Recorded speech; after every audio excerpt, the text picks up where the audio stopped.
वसुदेव वसुतं देवं कंसचाणूरमर्दनम देवकी परमानंदम कृष्णम वंदे जगद्गुरुम। आप सभी को जय श्री कृष्ण। पवित्र पुरुषोत्तम मास के अंदर आज की कथा में वाल्मीकि ऋषि राजा दृढ़धनवा को बता रहे हैं, हे राजन, कल की कथा में आपको सुनाया था इस मास के अंदर व्रत विधान बताया। आज के अध्याय में इस मास के अंदर भगवान की पूजा कैसे करनी चाहिए।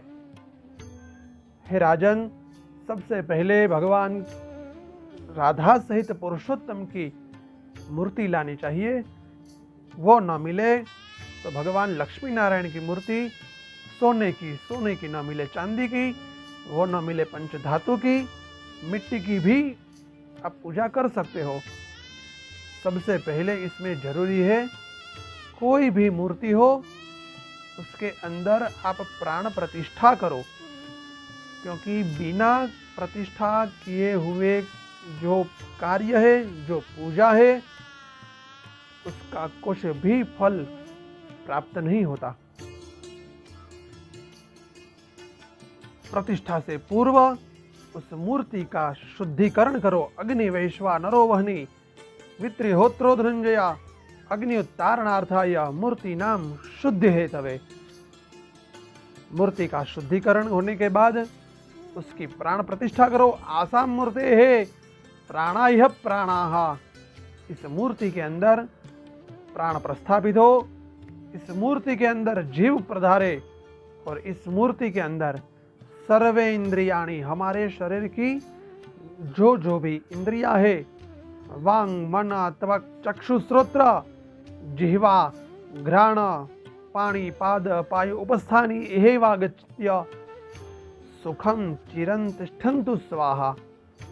यानी हमारे शरीर के अंदर जो कोई भी इंद्रिया है, वांग मन त्वक यानी त्वचा, वांग मन त्वक चक्षु श्रोत्र जिह्वा, यानी सभी इंद्रिया इस मूर्ति के अंदर जागृत हो।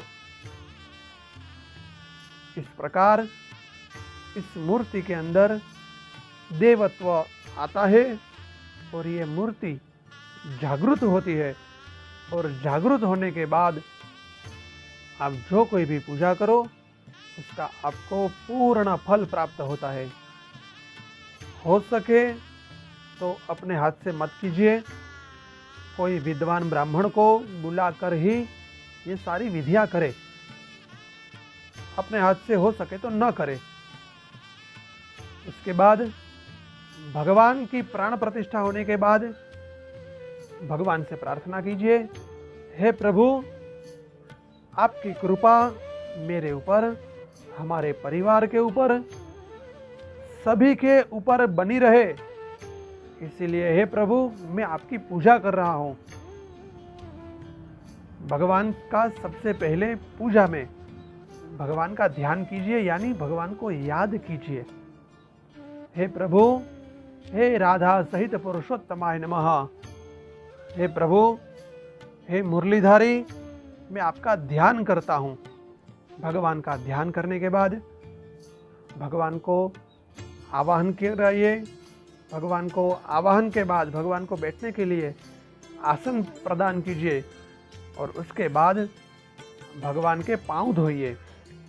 मन से भाव कीजिए, हे प्रभु, मैं आपके चरण प्रक्षालन कर रहा हूँ। ओम राधा सहित पुरुषोत्तमाय नमः पाद्यम समर्पयामि। बाद में भगवान को अर्घ्य प्रदान कीजिए। अर्घ्य यानी भगवान को सम्मान देना। भगवान के हाथ में अर्घ्य देना चाहिए। ओम राधा सहित पुरुषोत्तमाय नमः अर्घ्यम समर्पयामि। बाद में पीने के लिए सुंदर मधुर जल भगवान को अर्पण कीजिए। ओम राधा सहित पुरुषोत्तमाय नमः आचमनीयम समर्पयामि। और स्नान के लिए निर्मल जल प्रदान कीजिए। ओम राधा सहित पुरुषोत्तमाय नमः सर्वांगी स्नानम समर्पयामि। इस प्रकार भगवान को जल देने के बाद भगवान को पंचामृत अर्पण कीजिए। दूध, दही, घी, मध और शक्कर, ये 5 चीज इकट्ठी करके भगवान को अर्पण कीजिए। इसको बोलते हैं पंचामृत। पंच अमृत इति पंचामृत। ये 5 को इकट्ठा करते हैं तो वो अमृत बनता है। तो उस अमृत से भगवान को स्नान कराइए। बाद में चंदन वाले जल से, अत्तर वाले जल से, केसर वाले जल से भगवान को स्नान के बाद भगवान का अभिषेक कीजिए। और अभिषेक के बाद भगवान को शुद्धोदक यानी शुद्ध जल से स्नान कराने के बाद भगवान को वस्त्र अर्पण करना। वस्त्र के बाद उपवीत यानी जनेऊ, भगवान को चंदन लगाइए। अच्छा सा मस्त केसर वाला चंदन, भगवान को चावल और पुष्प अर्पण कीजिए। और भगवान के एक एक अंगों की पूजा कीजिए। और वह न हो सके तो इस मास के अंदर तो खास हो सके तो नित्य विष्णु सहस्त्र से या पुरुषोत्तम सहस्त्र नाम से भगवान को एक एक तुलसी पत्र अर्पण कीजिए। क्योंकि भगवान को तुलसी पत्र बहुत ही प्रिय है, इसीलिए भगवान को तुलसी पत्र अर्पण कीजिए।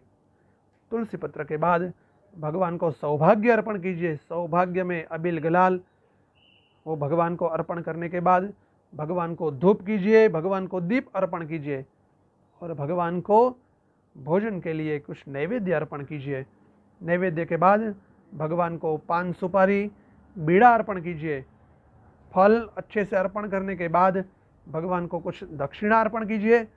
भगवान की प्रदक्षिणा करके भगवान की सुंदर सी आरती करने के बाद पुष्पांजलि, पुष्पांजलि के बाद विशेषार्घ्य और अंत में भगवान से प्रार्थना कीजिए। ये पूरा जो मैं बोल गया, ये षोडशोपचार भगवान की पूजा का ये क्रम है।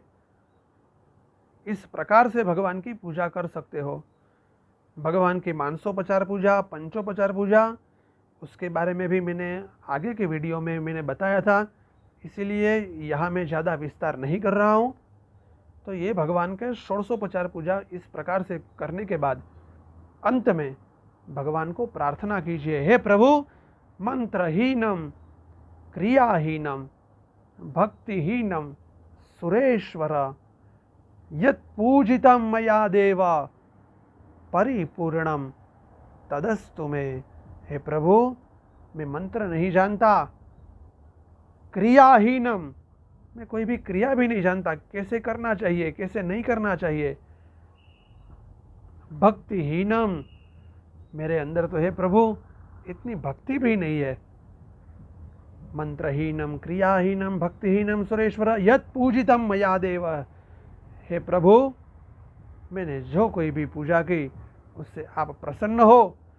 और गतम पापम गतम दुखम गतम दारिद्र्यमेव च। हे प्रभु, मेरे सब पाप, मेरा सब दुख सब चला जाए। गतम दारिद्र्यमेव च, हमारे में कोई भी किसी के घर में दरिद्रता ना आए। आगता सुख संपत्ति, और सभी के घर के अंदर सुख आए, शांति आए, समृद्धि आए, वैभव आए। आगता सुख संपत्ति पुण्यो हम तब दर्शनात्, मेरे पुण्य से आज मुझे इस पूजा का अवसर प्राप्त हुआ। धन्यो हम तब पूजनात्, हे प्रभु, आपकी पूजा करने से आज मैं धन्य हो गया।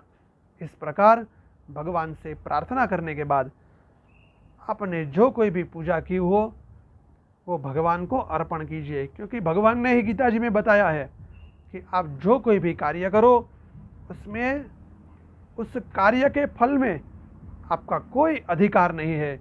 वो कार्य में भी आपका अधिकार नहीं है, वो सब आप मुझे अर्पण करो। तो कृतं कर्म तत्सत ईश्वरार्पणमस्तु, यह कहकर यो कार्य भगवान को अर्पण करना चाहिए। इस तरह वाल्मीकि बोले, हे राजन, यथाशक्ति भगवान की पूजा करने से संसार में अनेक प्रकार के सुखों को प्राप्त कर व्यक्ति वैकुंठ में जाता है, वैकुंठ की प्राप्ति होती है। इस तरह इस अध्याय को हम यही विराम देते हैं। इति श्री बृहन्नारदीय पुराणे पुरुषोत्तम महात्म्ये एकविंशतितमो अध्यायः। बोलो पुरुषोत्तम भगवान की जय। आप सबको जय श्री कृष्णा।